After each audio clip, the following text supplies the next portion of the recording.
This video is about why Australia is better than you. Oh, shut up, you It's not even funny. Why do people fucking do that on YouTube? Oh, you didn't want to be insulted. Just wanted to put on something nice to drain out the nagging voices in your head that are constantly rattling off really annoying phrases like elite, nonce, football, Jimmy Savile. Yeah.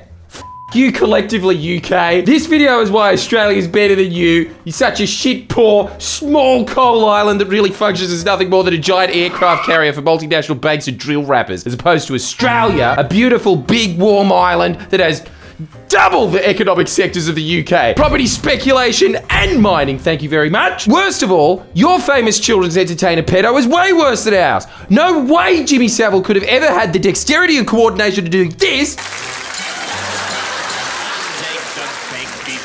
Seriously, how the fuck did he do that? Australia is a far superior place to anywhere else in the Anglosphere, as evidenced by the fact that, as an Australian, if you step into any of these supposed world-class financial capitals like London, New York, you'd think your first thought would be, wow, the city of dreams where anything's possible.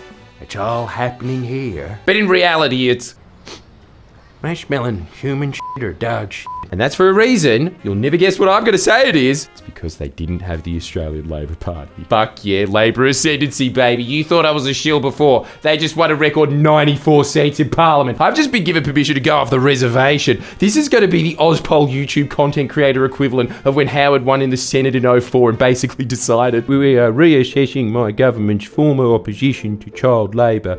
I must admit, I was only formally opposed to it as I believed it to be a branch of young Labor. Sorry, I want this video to be digestible to a wider audience. That was a pretty niche gag about how Australia's former Conservative leader won both the House and the Senate in 2004. He went nuts with industrial relations reform, which created a backlash, which eventually ended his government. Shit reference? Perhaps.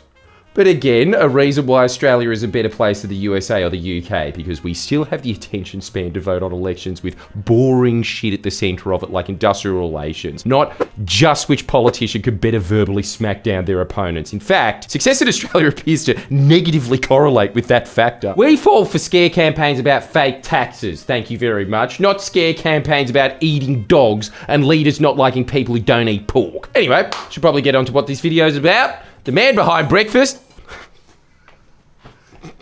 I'm keeping it in. British firebrand. No, you invented breakfast from now on. This video is about the man behind Brexit, British firebrand Nigel Farage's new-ish political force, Reform UK and their sudden ascendancy in the polls, and why I'm willing to wager a similar phenomenon is not going to happen in Australia anytime soon, which is a shame because there's nothing I enjoy more than those 2016 Pepe era can't barrage the Farage compilations of Nigel Farage railing against Belgium. You appear to have a loathing for the very concept of the existence of nation states. Perhaps that's because you come from Belgium, which of course is pretty much a non-country. Oh, Australia does need its own Farage. Can't shatter the Qatar. Wish the EU was like Eurovision and we were allowed in for bullshit reasons so we could send Qatar in to deal with Belgium. I'd smack him in the mouth!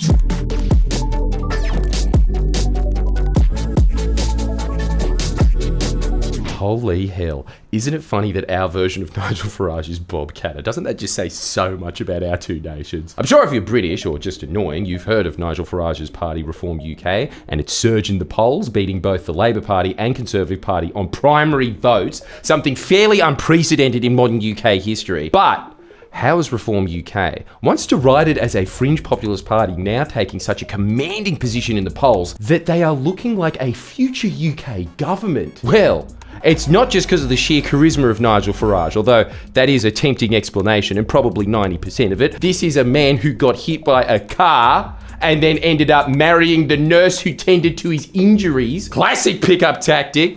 Plus you get a bunch of cash from the insurance. But come on, if charisma was all that mattered in politics, Wyatt Roy would be Australia's Prime Minister right now. I guess Farage's ascension is somewhat due to the fact that it's pretty fucking awful in merry old England. Sorry, I'm gonna be no fun and give a bit of an economic explanation to his rise rather than pinning it all on Pakistani grooming gangs, but they probably did play a part, to be honest. The UK has some of the highest rates of child poverty amongst developed nations, 5% higher than Australia. Australia has a far higher average wage when adjusted for purchasing power parity than the UK. The UK has considerably higher wealth and income inequality when compared to Australia. I mean, for wealth inequality, the UK sits next to Turkmenistan, which, don't get me wrong, incredible country. I've been there, but Turkmenistan is not the most equal place I could think of. It doesn't have toilets outside the capital city, which seems seems to only have toilets that are made of gold-plated marble with a voice activation of Gerben Gooley once you flush. Don't forget to wash your hands, man, habibi. Since the GFC and pretty much since the Tories got in back in 2010, real wage growth flatlined in the UK.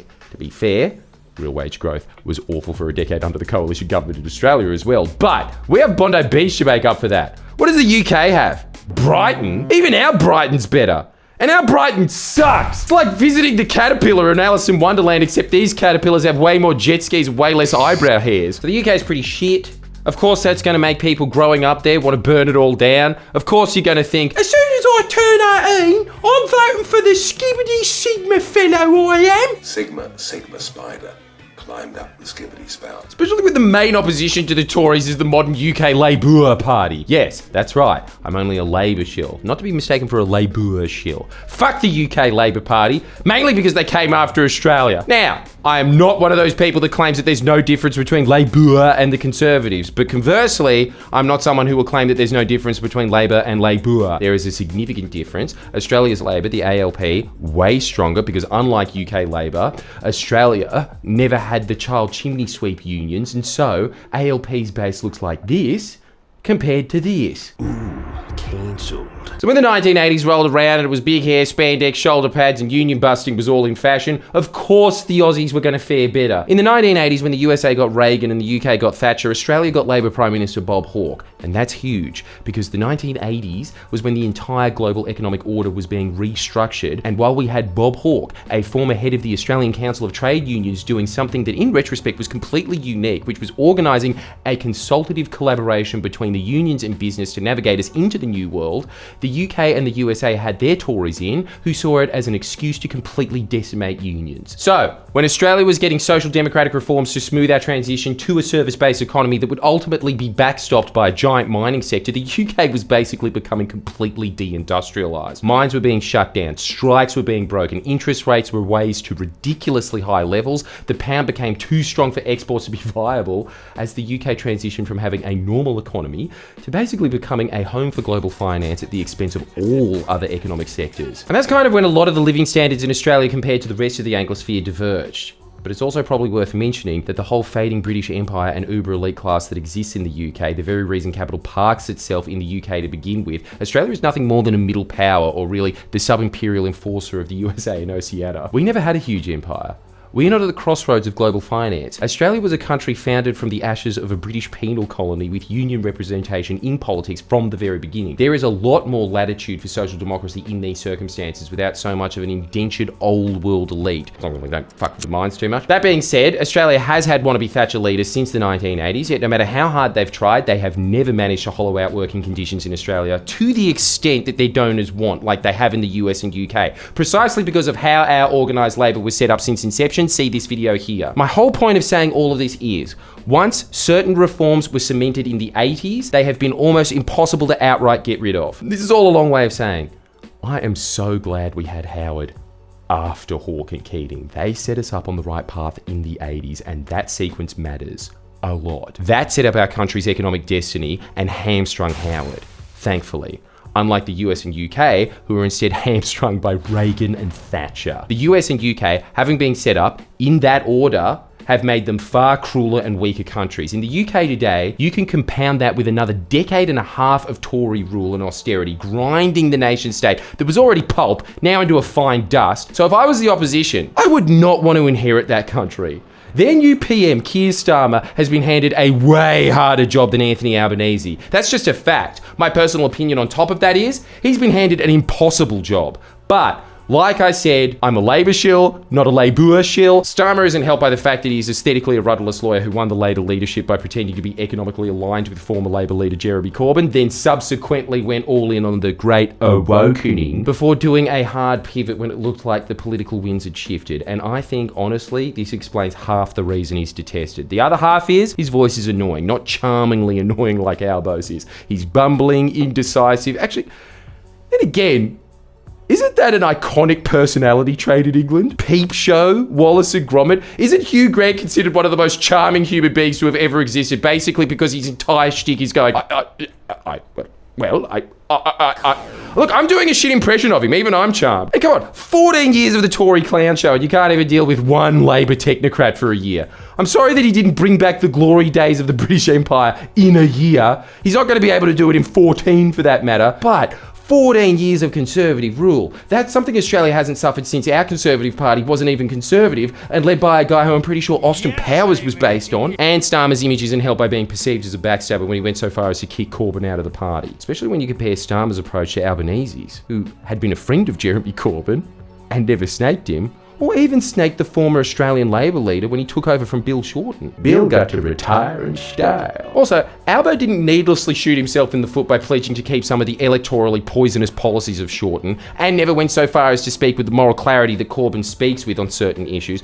moral clarity that stops you from ever winning elections in the West. Albo's just been an incredibly consistent messenger. Since he became Labor leader in 2019, he's been unwavering in repeatedly laying out his unthreatening yet slyly ambitious agenda. This is right after they lost the 2019 election. And I've already outlined through my first vision statement, jobs in the future of work. I want an economy that works for people, not the other way around. The principles of social justice and fairness, the principle of infrastructure and nation building, boosting productivity, climate change, recognising that it's an opportunity, not just a threat, and of course national security through foreign affairs and international policy that represents Australia's national interests. Stuff like Future Made in Australia, his industrial relations reforms that have contributed to Australia breaking its long period of zero real wage growth, multiple minimum wage increases, fixing relations with our largest trading partner, not letting Hillsong and a foreign country decide our foreign policy in the Middle East, committing billions of dollars to affordable housing, re-engineering tax cuts so lower income earners would get more. All real things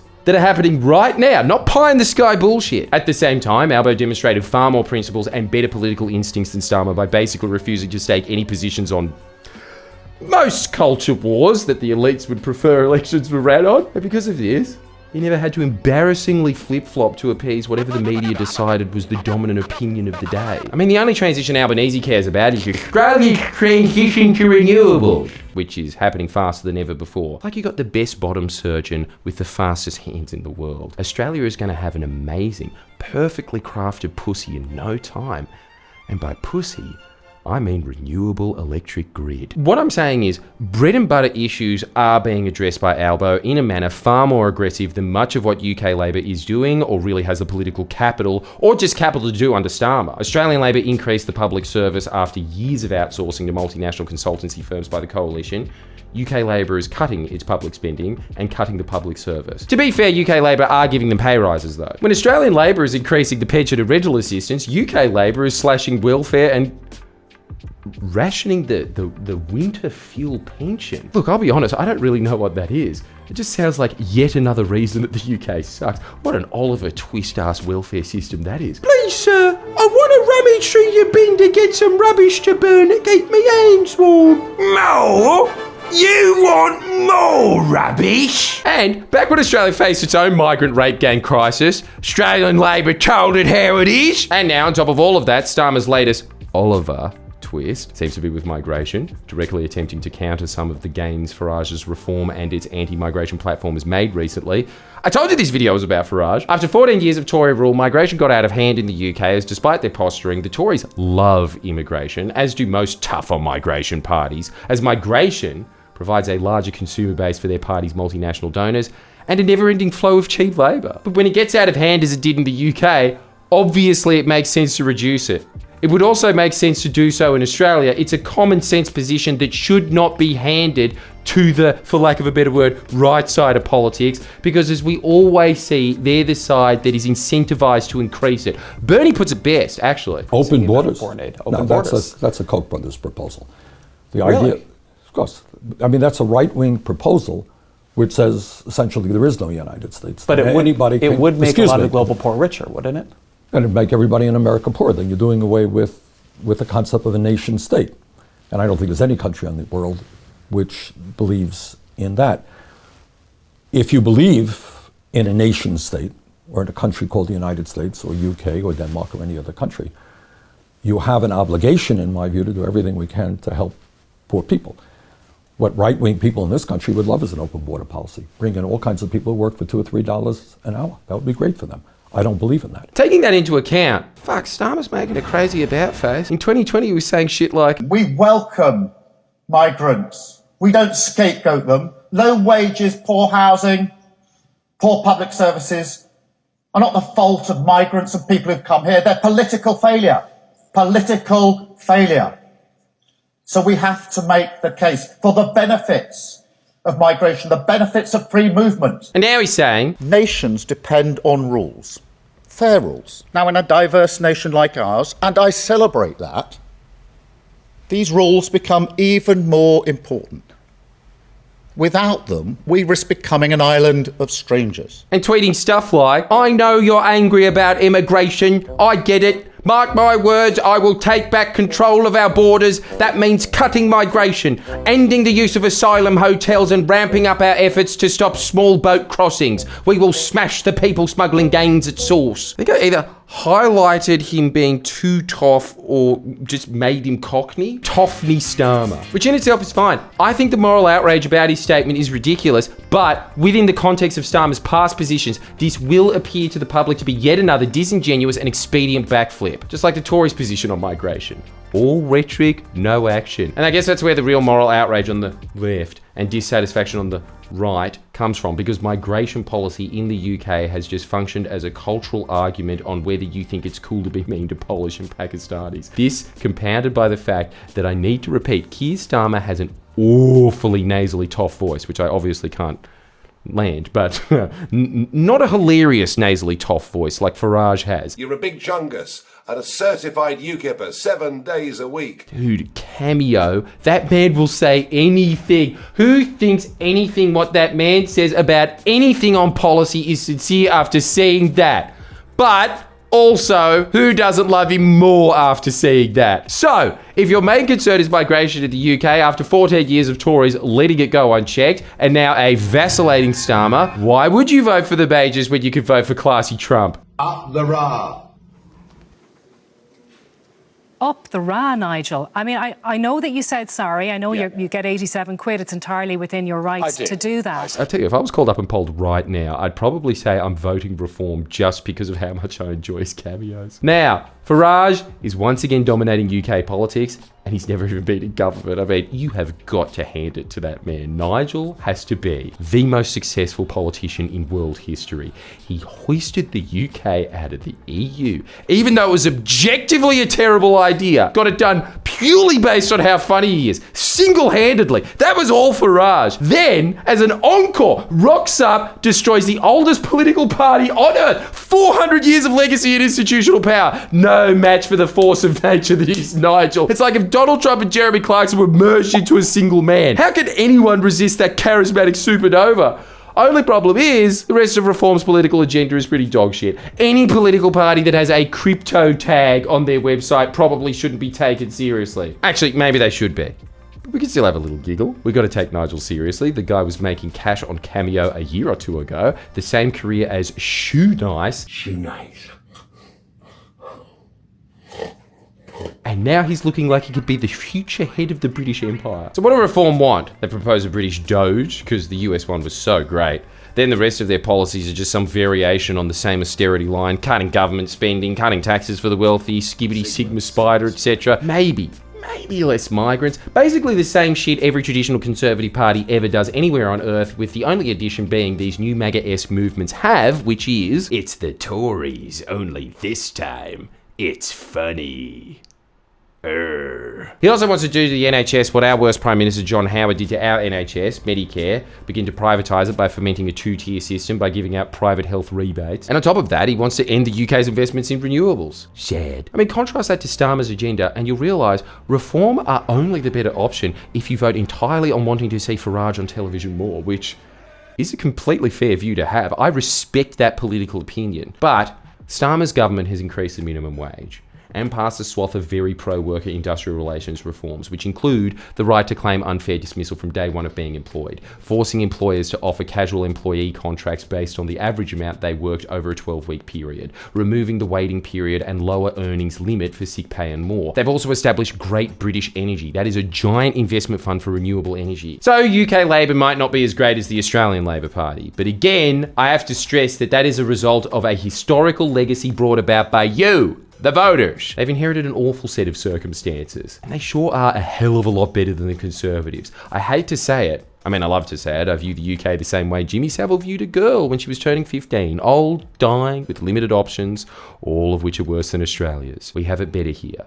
For now. And that's why I don't think we're going to see a MAGA surge in Australia anytime soon. Unless that MAGA surge is dressed up in a monosyllabic opposition to a fake tax. Then I will admit that I was wrong. But for now, I'm going to be smug. Suck shit, Britain, you freezing and povo c***s. Thanks for setting up a paradise for us, though. Up the row. Up the row, Jordan. I mean, I know that you said sorry. I know that you got your YouTube ad rev, and that's entirely within your rights to do that.